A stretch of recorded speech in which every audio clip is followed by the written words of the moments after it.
All right, yeah. So I said I'll be testing turbulence schemes and land models, but in particular I'll be testing them independent of the land models. And this work has been done in collaboration with Martin Clark at NCAR, and Bart Neeson and Jessica Lundquist at the University of Washington. And I'm supported by a NASA fellowship and as a member of the Mountain Hydrology Research Group at the University of Washington. And so to kind of motivate this work, I want to start with talking about the stability feedback. And I think this is best described by uh, Drew Slater in his 2001 SNOMET paper, where he's comparing a bunch of different snow models. And in this feedback, what happens is you start out with some stable conditions, which predominates over snow cover, so you'll have a cold snow overlain by warmer atmosphere. And this then is seen as like a small net gain of energy to the snow. But what can happen is as the stability reaches some threshold, the sensible and latent heat fluxes go to zero, which means that the energy balance is now dominated by the radiative fluxes. And at night or over the winter in the Arctic, this can cause radiative cooling, which lowers the surface temperature further away from the air temperature, causing further stability, just enhancing that. And so when we end up in these very stable conditions, there's this kind of unknown where models will either decouple from the atmosphere and shut off turbulent exchange, or continue turbulent exchange, and sometimes really vigorously because of the strength of the temperature gradient. Um, and this can be seen in, again, from this same SNOMET paper. He's listing all the different models that they evaluated on the x-axis here. And on the y-axis is the sensible heat flux. And we can see that there's a range of something around 25, 30 watts per meter squared in the annual average of the sensible heat flux from these models during the winter. Um, and what this is manifested as is a range of surface temperatures that spans about 10 degrees, which is really large from a surface energy balance perspective. And so we want to try to get a better handle on what's going on during these stable conditions. And so this leads to our research questions here, which is, first of all, how well do turbulent schemes perform independent of the land models? And I'll kind of explain by what I mean by that in a second. And secondly, we're going to try to peel apart some of the different features that are describing the performance of these models. And to start off, I'm just going to be kind of describing the sensible heat flux using just a general sort of like conceptual equation where the sensible heat flux equals some constants times the conductance, which is where we get our stability correction, times the wind speed, times the temperature gradient. And I'm putting a negative sign here because I'm a land modeler. And turbulence representations largely just vary in how they represent this conductance term. So it's just how is stability represented within the land models, with everything else being roughly the same. And so what this means then is that when we have, for instance, in a benchmarking or an evaluation study, if we have an error in the sensible heat flux, we are unable to discriminate between whether the error is coming from the conductance, so the physics, or whether it's coming from an error in our state variables. So for instance, if the model is too cold, going back to that figure showing with the spread in surface temperature. And so what we're wanting to do is instead evaluate our sensible heat flux independent of land and atmospheric models. And the way that we're going to be doing this is by prescribing the surface and air temperature directly to these stability equations using a turbulence package that I've written up and is available online. I'll be giving the link to that at the end. And so what I'll be looking at is 4 different stability schemes. And since I work with hydrologists, I'll be focusing on schemes that they're really interested in. And I'm just going to first highlight the Anderson 1976 scheme, which is really popular among hydrologists. For instance, it's in the Vic land model. And so it's made its way into various coupled models through that heritage. But I just want to highlight that in the conductance, what happens here is that it shuts off turbulence at a fairly low stability, so around 0.2, I think is what it shuts off at. Monovikov sort of scheme that I'll be showing here is representative of what's in popular atmospheric models. So for instance, this is what's in the CESM and the NOAA land surface models. And these other 2 methods, the Lewis 1979 and the Mart 1987, are a potential compromise for hydrologists between the computational simplicity of the Anderson scheme and the physical realism that is supposedly in the modern Obukov. And so when you take these conductances and then simulate the sensible heat flux, you end up with these curves on the right. And just to kind of rank these, the Mart gives a really large sensible heat flux. and the Anderson gets a small one because it decouples from the atmosphere, with the other two somewhere in between.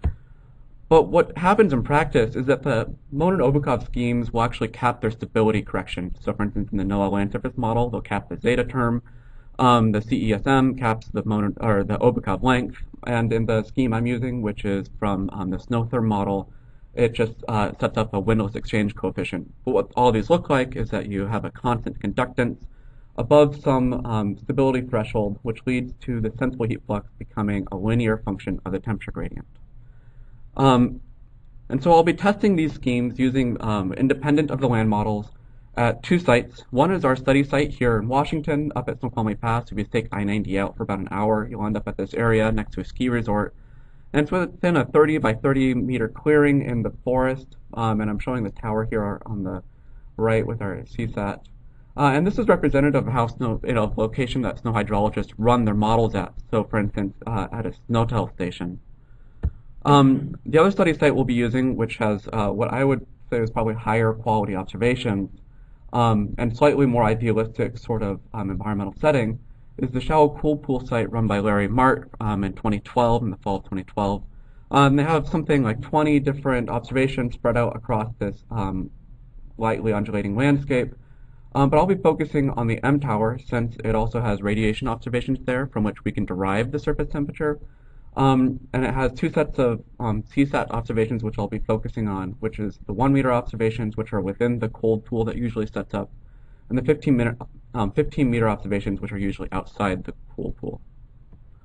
And so just to jump right into the comparisons, what I'm showing here in the left-hand column is the standard scheme, so the Anderson 1976 scheme that hydrologists really like to use. And then we're going across, we have the Lewis and the March, and then on the right-hand side is Monin-Obukov.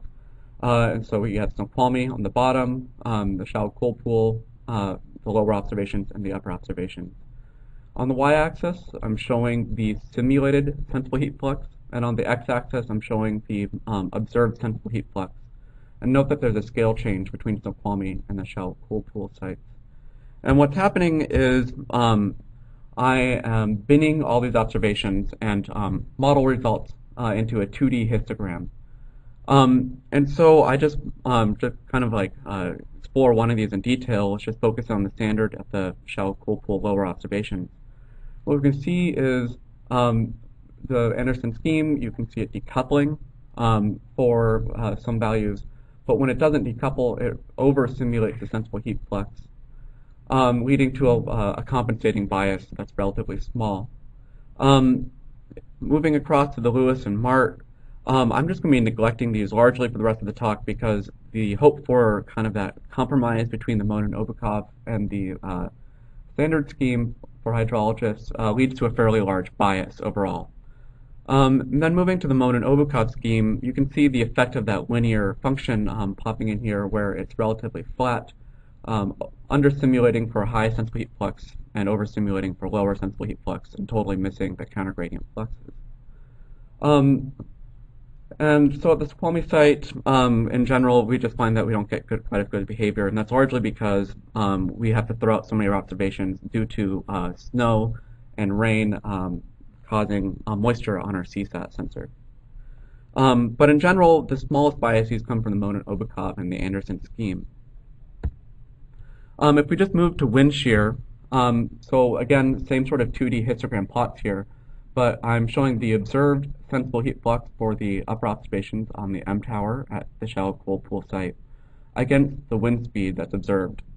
And there is this nice little knuckle in the behavior here where above a certain wind threshold, we see that we start getting an enhancement of the sensible heat flux. But below that threshold, we see a fairly flat relationship with wind speed. We now compare that to all the simulated sensible heat fluxes in our offline turbulence scheme, is that we get a really unrealistic scaling of wind speed from the bulk aerodynamic methods. And the Monin-Obukov, because of how it's actually implemented, loses its relationship with wind speed because of that linear function with the temperature gradient that occurs. If we move on to do a similar sort of set of plots, but now just taking the temperature gradient on the x-axis instead of the wind speed, what we see is that the simulated sensible heat fluxes lack the peak relative to the temperature gradient that we sort of expect. So for instance, left of this red line, we see that we're close to neutral buoyancy, and so we have a suppressed sensible heat flux. Right of this red line, the stability effects are beginning to take over, and we're again suppressing the sensible heat flux. But in between, we have this peak in the observations. And the bulk aerodynamic methods totally miss that. And the Amon and Obakov, you can really just see is just what happens when you bin a line. Another feature that we've found kind of interesting, and I'll be focusing the rest of the talk on, is the inability to represent these counter-gradient fluxes. And so if we come back to this sort of conceptual framework here, we know that the negative sensible heat flux is not possible during stable conditions. And that's because the conductance is by definition positive, as shown here on this subplot. But then during stable conditions, we also know that this quantity over here in the temperature gradient is negative, and our two negative signs cancel. But one way we could potentially introduce variance or introduce a counter-gradient flux is through variance in the temperature gradient. And so we just ran a simple, just synthetic experiment here where we added a variance into the temperature gradient through noise in the air temperature, going from a small amount of noise to a very large amount of noise, so 1 degree standard deviation to 10 degree standard deviation. And at a certain threshold, what we see is that we can actually begin to cause our simulated sensible heat flux in the mean to become negative, so become counter-gradient. We then asked the question, how do we get this variability into that temperature gradient? And if we go through the observations at the shallow cooled pool site and aggregate across all 20 towers there, what we find is that the variance is usually fairly small, less than 1 degree Celsius. And again, if we aggregate from the fine temporal resolution to like the resolution we run a land model at, again, it's too small to cause that counter-gradient flux. But one potential mechanism that could describe these counter-gradient fluxes is heterogeneity in the surface temperature. And so on the left-hand side here, I have an IR image when we flew a plane over Snoqualmie Pass with an infrared camera, giving us the brightness temperature over our study site, which I've marked in red in the middle there.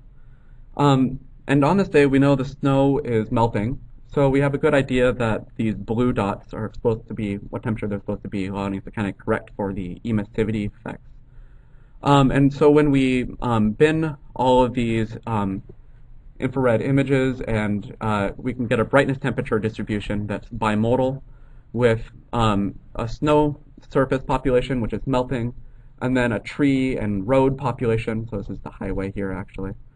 And then the air temperature is shown there in the green line. And what we can see is that we actually have unstable conditions that we can generate across the landscape through heterogeneity in the surface temperature. And this is a feature that's just largely missing from land models and snow models in general.